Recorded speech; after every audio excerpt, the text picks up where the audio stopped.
Assalamualaikum warahmatullahi wabarakatuh. Selamat siang, selamat pagi, selamat malam.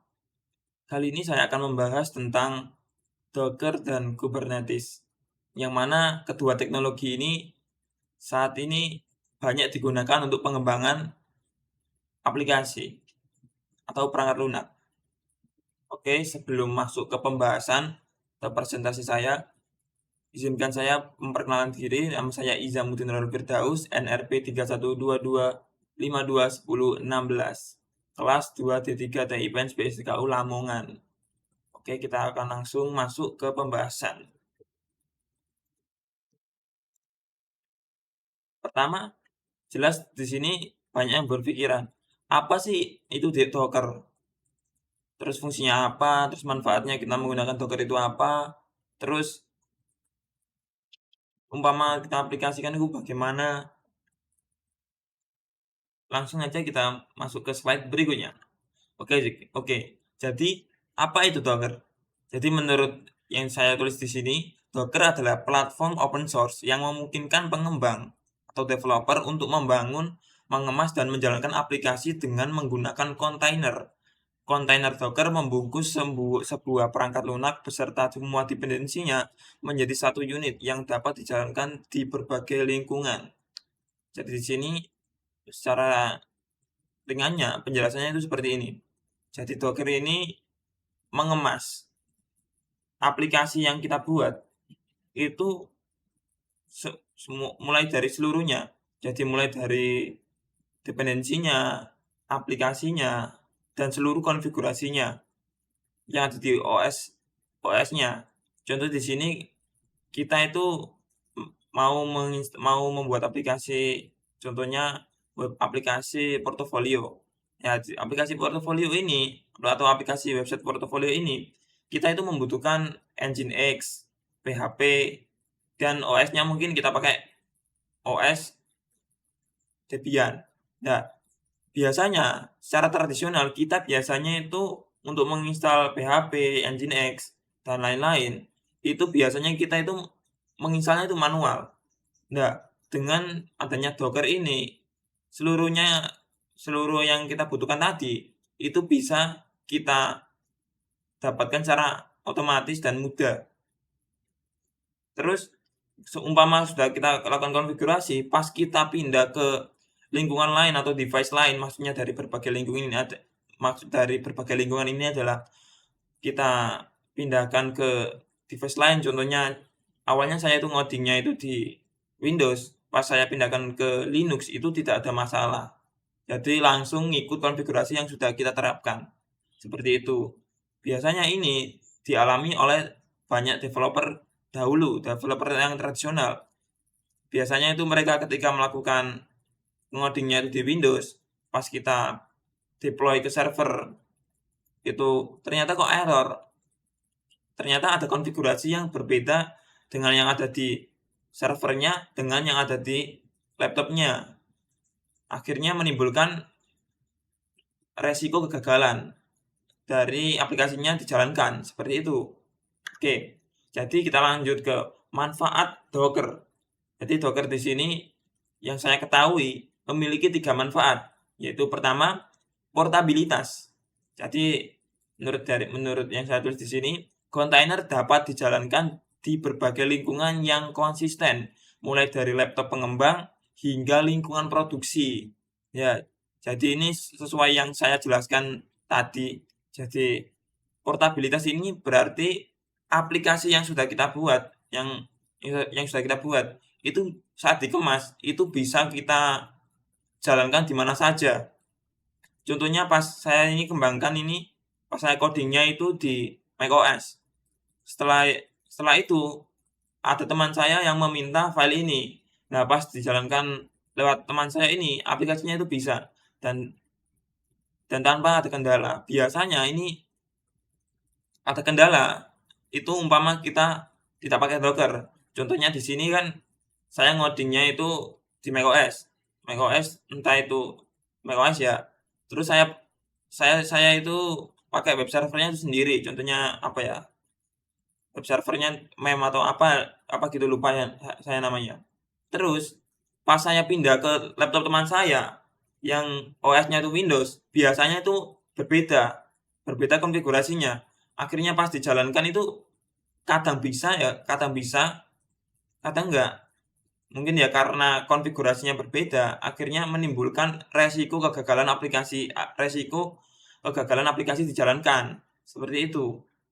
Dengan adanya Docker, karena Docker ini mengemas semua yang dibutuhkan oleh aplikasinya, mulai contohnya web service, web servernya, bahasa pemrograman yang digunakan untuk menjalankan aplikasinya, akhirnya aplikasi ini berjalan dengan baik tanpa ada kendala.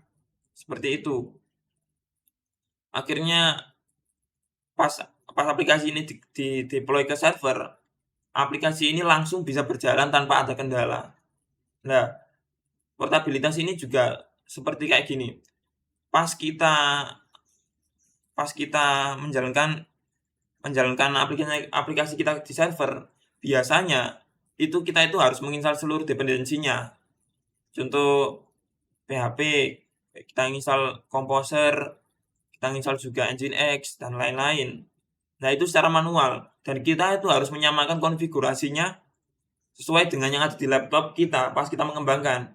Nah, dengan adanya Docker ini, seluruh konfigurasinya itu sudah disimpan pada Docker file yang sudah kita buat sebelum kita melakukan coding.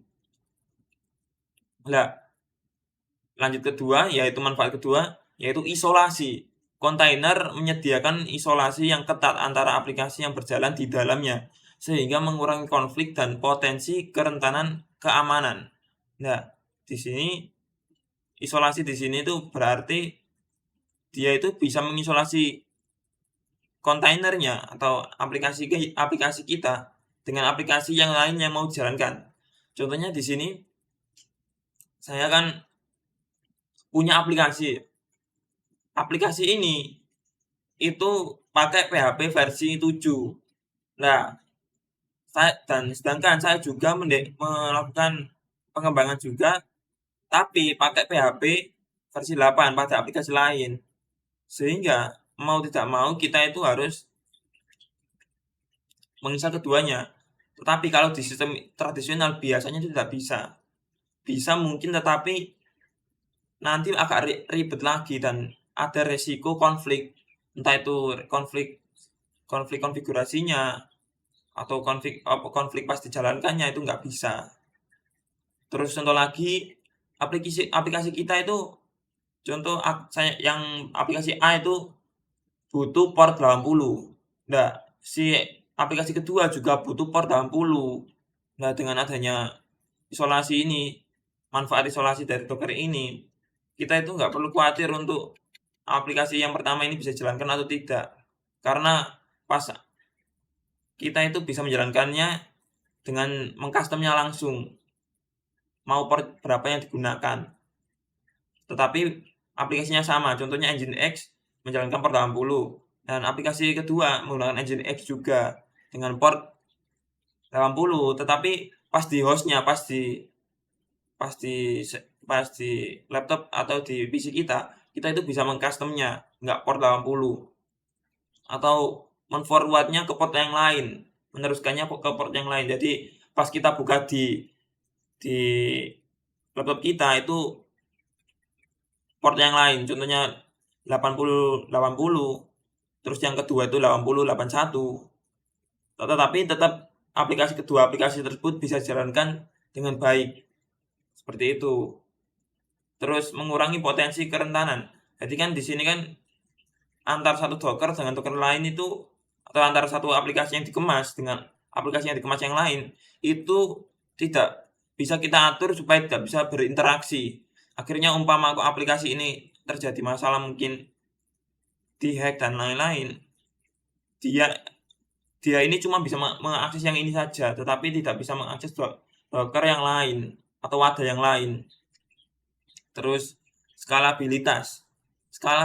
Docker memungkinkan skalabilitas horizontal dengan mudah, sehingga aplikasi dapat ditingkatkan dengan menambahkan dan mengurangi jumlah kontainer sesuai dengan kebutuhan.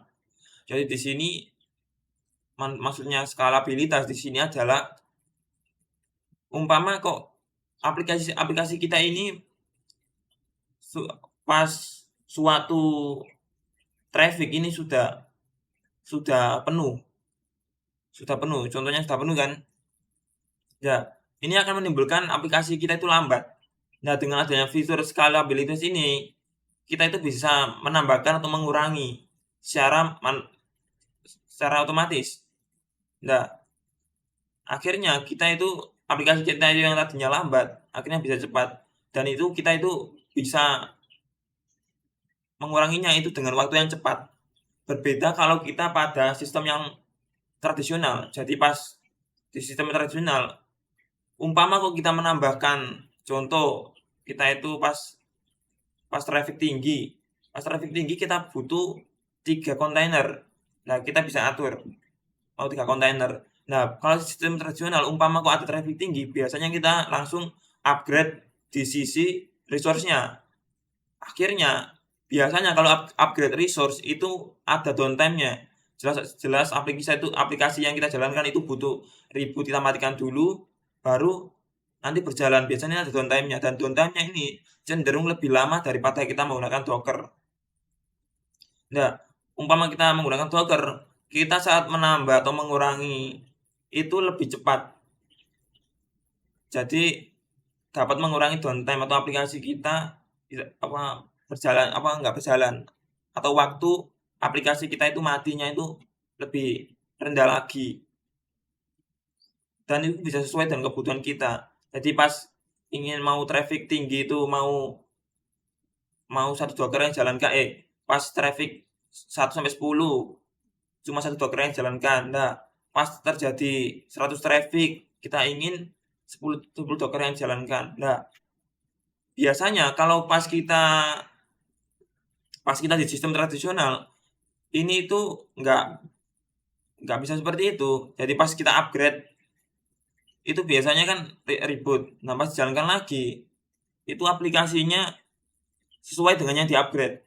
Nah, untuk downgrade-nya ini, biasanya itu tidak bisa, tidak semudah itu.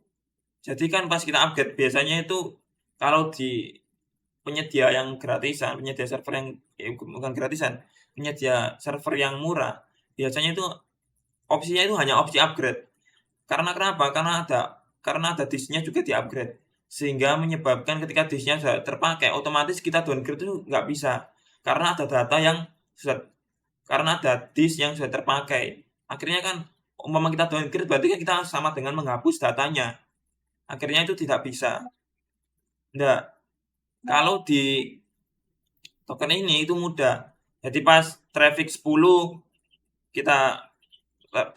cuma 1, terus pas traffic 100 kita 10, terus 10 butuh 10 Docker, dan ketika trafficnya turun bisa turun lagi.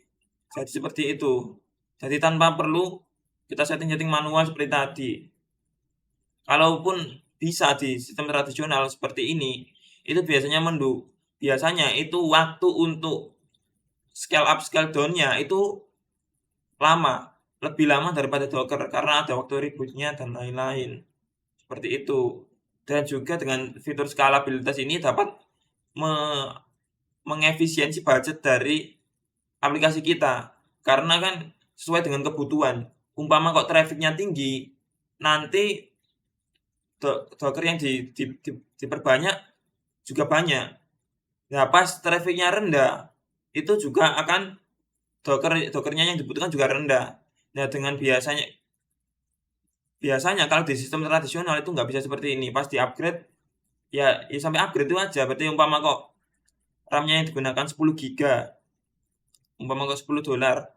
Nah, pas traffic rendah juga 10 giga juga yang digunakan, berbeda dengan Docker tadi. Jadi sesuai dengan kebutuhannya. Pas traffic tinggi, Docker yang digunakan diperbanyak lebih banyak. Terus pas traffic rendah, Docker otomatis menurunkan jumlah Docker yang digunakan. Seperti itu. Terus jumlah aplikasi yang diperbanyak. Jadi intinya itu sesuai dengan kebutuhan. Terus kita lanjut, arsitektur yang digunakan oleh Docker.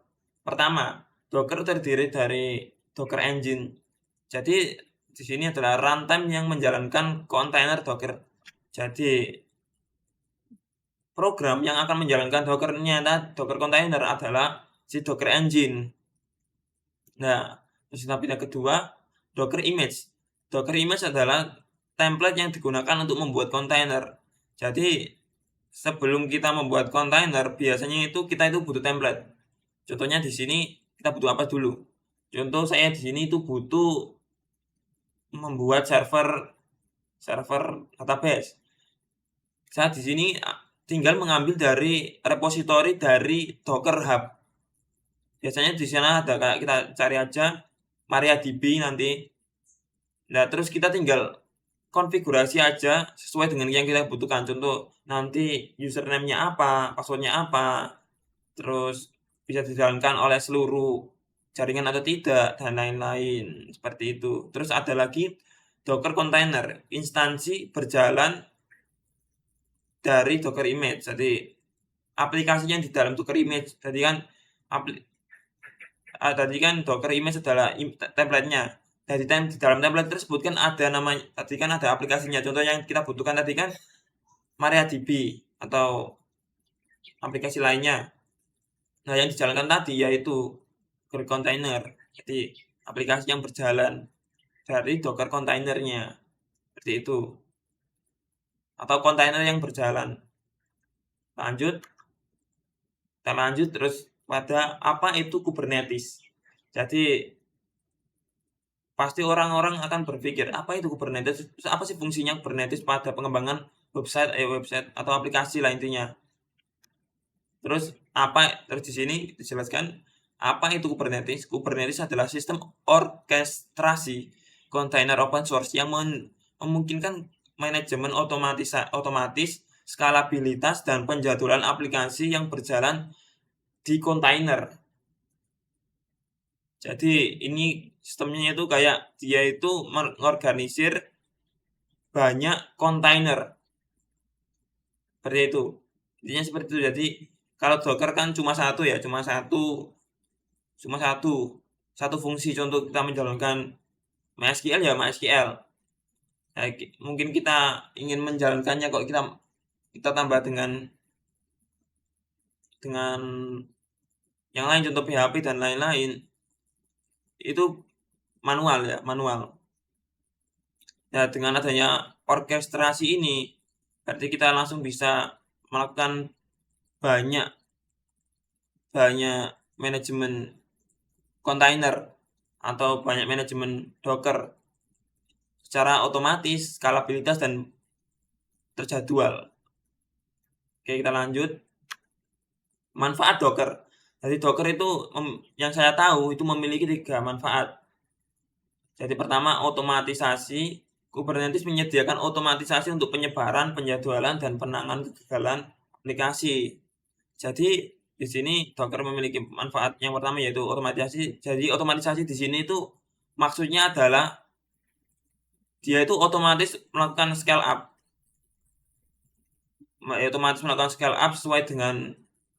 Sesuai dengan kebutuhannya. Jadi semuanya itu jalan secara otomatis, penjadwalannya juga otomatis, dan penanganan dari kegagalan aplikasinya juga otomatis. Umpama aplikasi Docker A ini bermasalah, akhirnya dari si Kubernetes-nya itu otomatis langsung mengganti dengan aplikasi yang baru, yang lebih baik atau yang lebih sehat, sehingga tidak terjadi downtime saat aplikasi tersebut mengalami error. Terus dan itu berjalan secara otomatis. Jadi tanpa campur tangan dari si developer, tapi sesuai dengan apa yang sudah dikonfigurasi oleh developernya. Terus yang kedua adalah skalabilitas. Kubernetes penyebaran dan pengelolaan aplikasi yang mudah dalam skala yang besar, baik secara horizontal maupun vertikal. Jadi di sini dijelaskan penyebarannya itu secara vertikal dan horizontal. Nah, terus di sini ada aplikasi mudah dalam skala yang besar. Saya akan jelaskan dulu makna dari horizontal. Jadi skalabilitas secara horizontal itu maksudnya penambahan dari sisi jumlah kontainernya. Contoh pas pas trafficnya banyak, kontainernya yang dibutuhkan 100 contohnya. Contoh pas trafficnya 1 juta, yang dibutuhkan kontainernya adalah 100 kontainer. Nah itu terus pas traffic turun, yang dibutuhkan cuma 1 kontainer.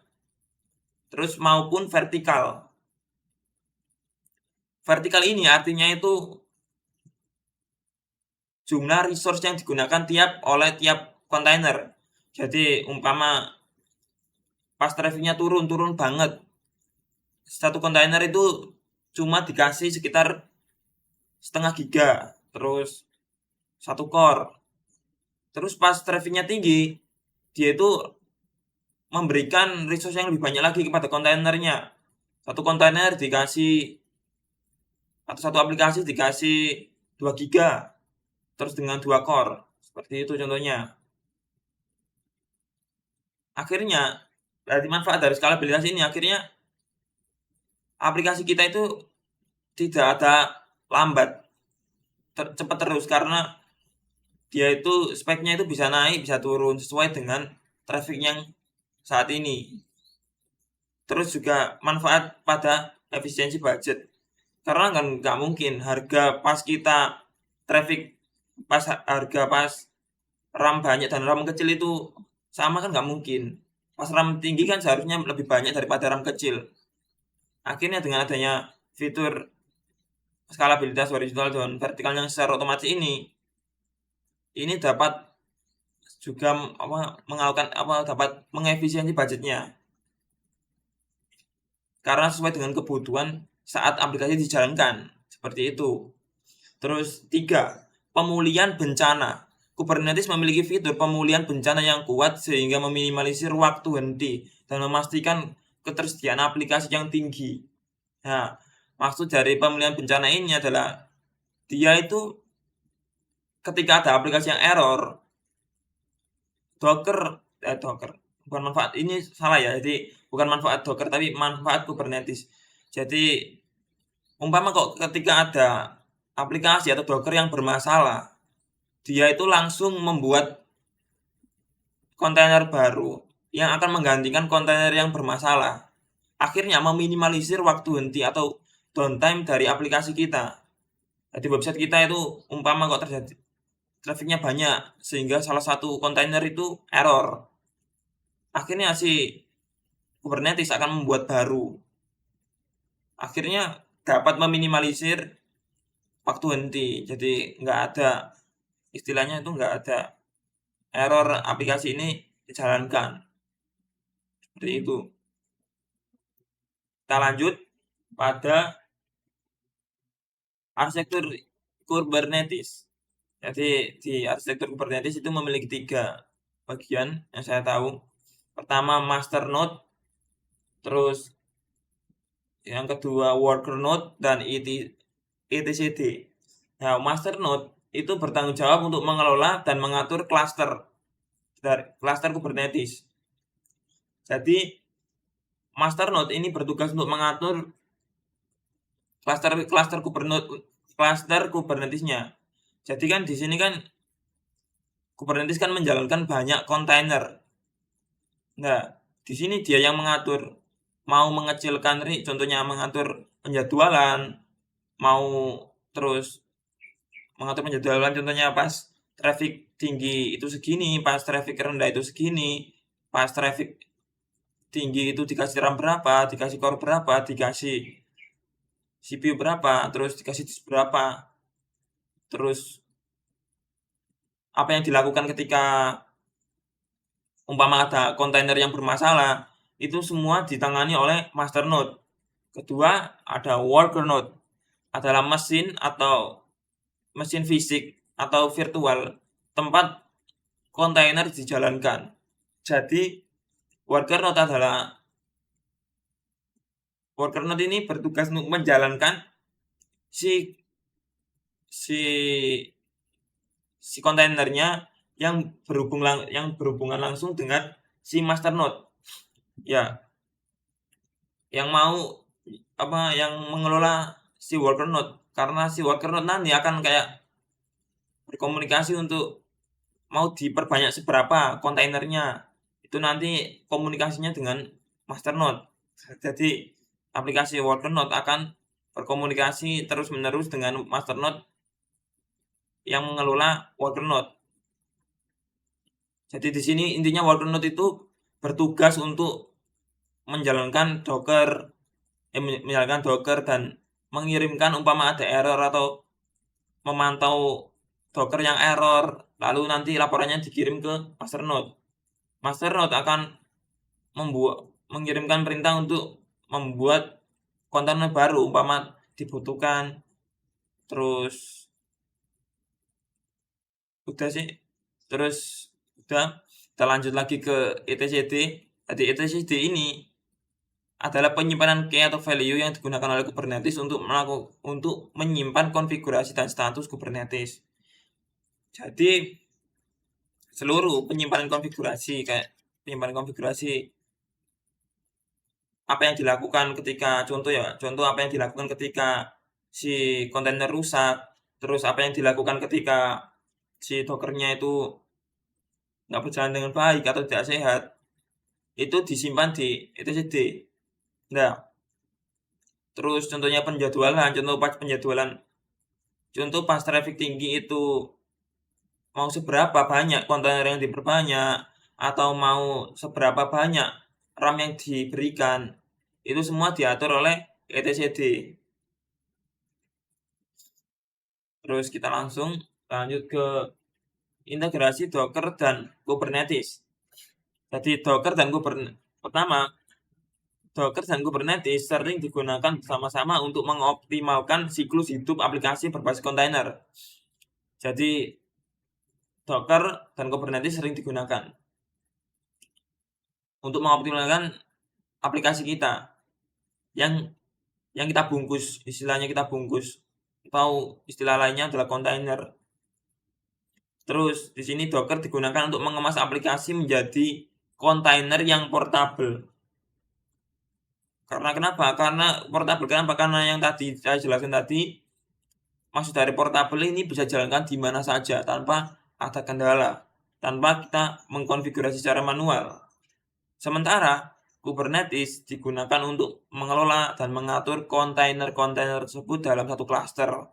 Jadi guna dari Kubernetes ini secara umum adalah mengatur kontainer-kontainer tadi atau aplikasi-aplikasi tadi dalam satu klaster, dalam satu kesatuan. Seperti itu.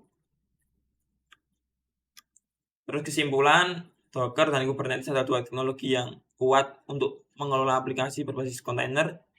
Docker memungkinkan pengembang untuk mengemas dan menjalankan aplikasi dengan mudah dan mudah dijalankan di berbagai lingkungan, mulai dari Windows, Linux, macOS, dan lain-lain. Terus Kubernetes mengelola dan mengatur kontainer-kontainer tersebut secara otomatis dengan skala yang besar. Biasanya Kubernetes ini digunakan pada skala aplikasi yang besar. Terus menggabungkan Docker dan Kubernetes memungkinkan tim pengembang untuk membuat dan mengelola aplikasi scalable, portable, dan mudah dioperasikan. Oke, terima kasih atas perhatiannya. Umpama ada salahnya saya dalam tutur kata, saya mohon maaf yang sebesar-besarnya. Saya Jamudin Firdaus, izin undur diri. Wassalamualaikum warahmatullahi wabarakatuh.